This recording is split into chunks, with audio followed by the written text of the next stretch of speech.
So, ito yung continuation ng right triangle application sa maxima minima. So, tulad sa trigo, meron tayong dalawang right triangles na nabubuo. Ito yung mga subtended angle problems, yung dalawang angle yung nabubuo. Kaso kasi sa trigo, yung kung gaano kataas yung building, gaano kalayo yung distance ng tao sa building, usually hanggang doon lang. And then yung angle, kung ano yung angle niya. Dito sa maximum minima, tinitignan yung maximum yung tamang angulo para makita ng tao yung estatwa. Okay?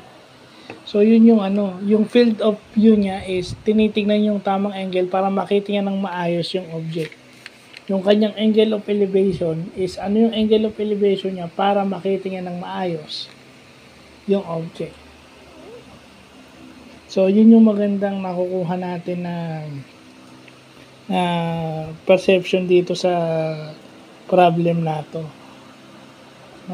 Again, marami akong natututunan at solving wise, yun napag-aaralan natin yung maximize yung factor ng angle para makita yung proper view ng object.